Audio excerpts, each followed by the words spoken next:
আজকের ভেজ ডেতে বানিয়ে ফেলছি মিক্স ভেজ তন্দুরি।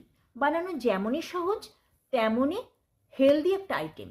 এর জন্য আমি নিয়ে নিচ্ছি শীতের সব সবজি, ফুলকপি, বাঁধাকপি, বিনস, গাজর, কড়াইশুঁটি, সামান্য আলু আর কিছুটা নিউট্রেলা সেদ্ধ। সবজিগুলো আমি লেবুর রস আর নুন দিয়ে আগেই ম্যারিনেশন করে রেখে দিয়েছিলাম। এবারে আমি আদা বাটা, জিরের গুঁড়ো, ধনের গুঁড়ো, সামান্য কাশ্মীরি লঙ্কার গুঁড়ো, এক পলা তেল দিয়ে ভালো করে মিশিয়ে নিচ্ছি। ননস্টিক ফ্রাইং প্যানে সামান্য তেল ব্রাশ করে নিলাম। এবারে আমি এর সাথে মেশাচ্ছি এভারেস্টের তন্দুরি মশলা। 1 চামচ মতন আমি এটা মিশিয়ে নিচ্ছি। সবজিগুলোর সাথে মশলাগুলো ভালো করে মাখাতে হবে, কিন্তু হাত দিয়ে আমি মাখিয়ে নিচ্ছি। আজকের ডিনারের মেন আইটেম আমাদের কিন্তু এটাই। ভাত রুটির বদলে এই ভেজ তন্দুরি দিয়েই আমরা ডিনার সারব। দিয়ে দিলাম ফ্রাইং প্যানে সব সবজিগুলো দিয়ে সামান্য জল, বাটি ধোয়া জল দিয়ে ঢেকে লো আঁচে হতে দিলাম।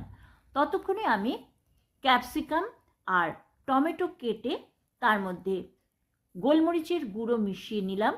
সবজিগুলো অর্ধেক সেদ্ধ হওয়ার পরে টমেটো ক্যাপসিকাম দিয়ে আবারও ঢেকে লো আঁচে হতে দিলাম। দেখো একদম ড্রাই হয়ে গেছে জলটা, সবজিও সেদ্ধ হয়ে গেছে, দারুণ সুন্দর একটা ফ্লেভার দিয়েছে। এবারে ধনেপাতা কুচি দিয়ে নামিয়ে ফেললাম। হয়ে গেল